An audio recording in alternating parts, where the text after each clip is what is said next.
Assalamualaikum warahmatullahi wabarakatuh. Perkenalkan nama saya Azmi Azhara dengan NIM F1C220019 dari mahasiswa Prodi Matematika angkatan 2020. Di sini saya akan membahas salah satu artikel yang berjudul Kajian Penanganan Multikolinialitas dalam Analisis Regresi menggunakan partial least square regression yang disusun oleh IGD Nyoman Mindrajaya. Kita akan masuk ke pendahuluannya. Di sini, cara lain yang sering ditempuh dalam penanggulangan multikolonialitas adalah dengan teknik statistik.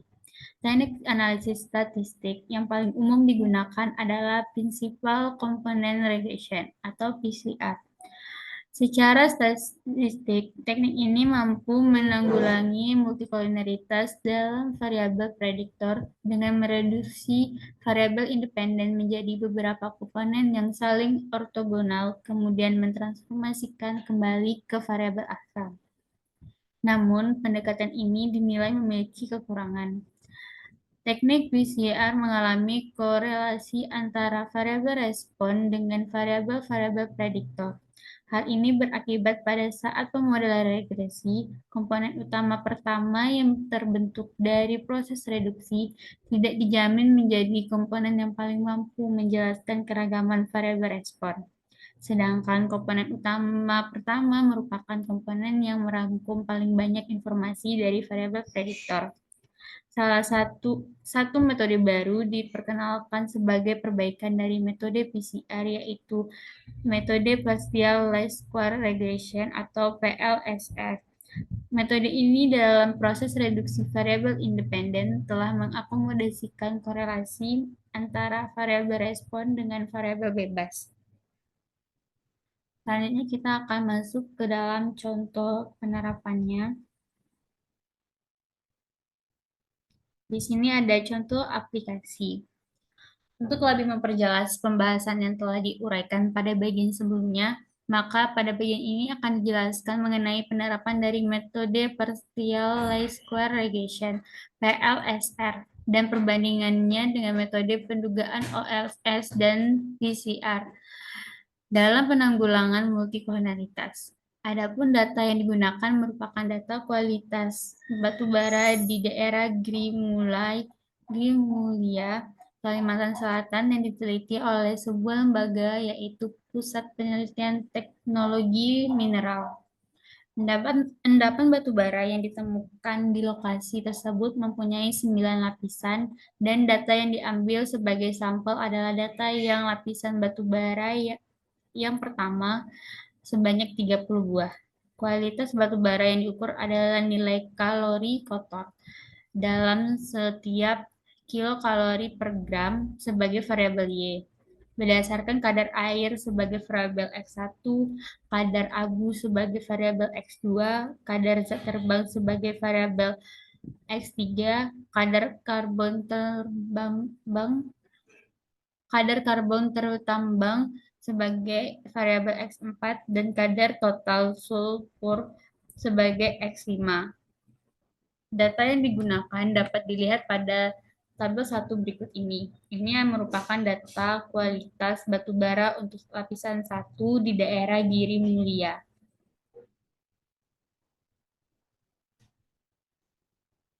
Di sini terdapat 30 data. Selanjutnya ini ada regresi kuadrat terkecil biasa.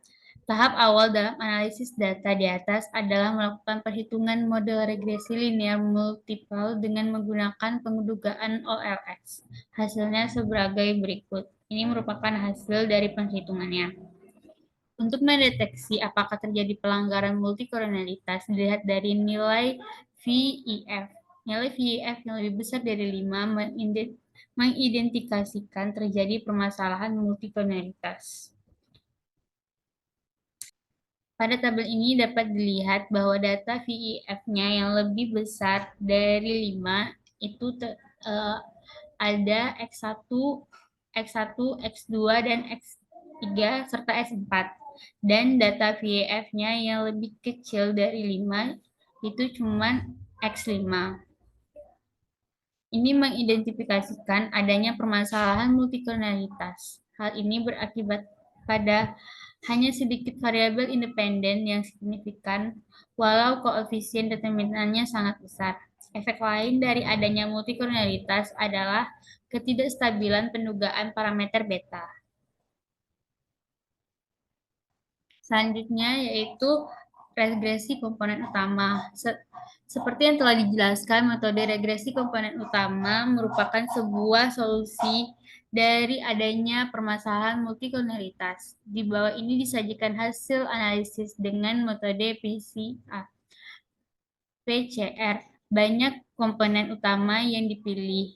Ada sebanyak 2. Ini berdasarkan pada plot beta trax dan plot VEF seperti yang disajikan pada gambar di bawah ini. Dari gambar di atas disimpulkan bahwa banyaknya komponen utama yang optimal adalah sebanyak 2 komponen. Dari 2 komponen utama ini sudah mampu menjelaskan keragaman data sebanyak 79,4%.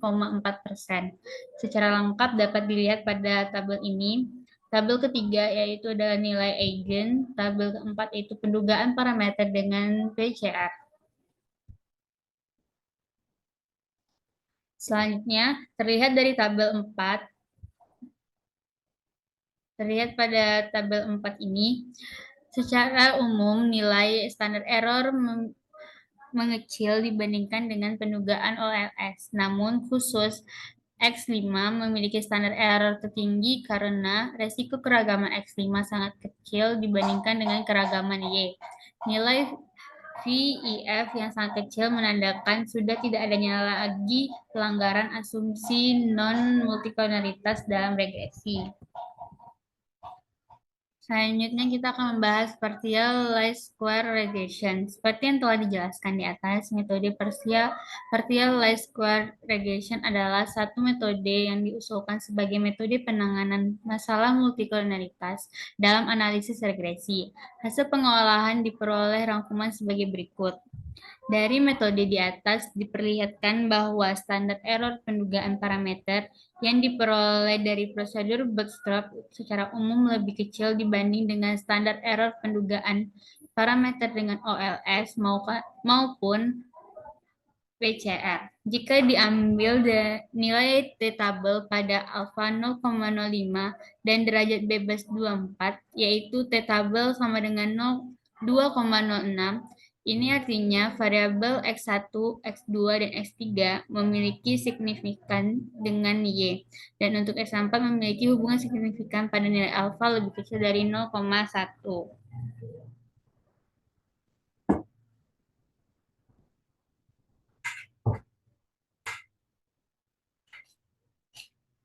Selanjutnya, perbandingan model.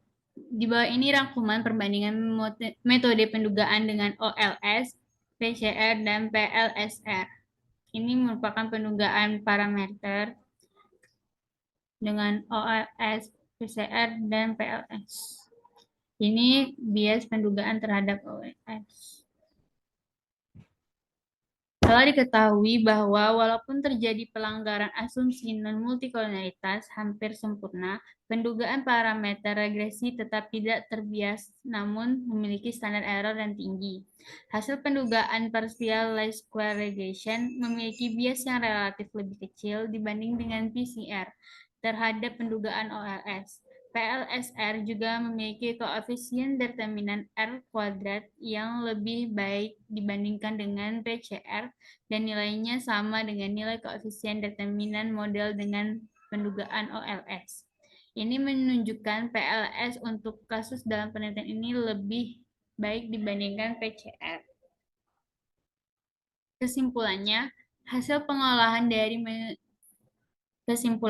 hasil pengolahan data menunjukkan bahwa untuk data kualitas batu bara untuk lapisan 1 di daerah Giri Mulia, metode PLS dalam penanganan multikernalitas memberikan hasil pendugaan yang lebih baik dibandingkan dengan regresi komponen utama, baik dari nilai standar error pendugaan, koefisien determinan, sebagai ukuran kebaikan model dan juga dari bias pendugaan parameter terhadap PLS. Sekian pembahasan saya pada kali ini. Apabila terdapat kesalahan kata, saya mohon maaf. Saya akhiri dengan wassalamualaikum warahmatullahi wabarakatuh.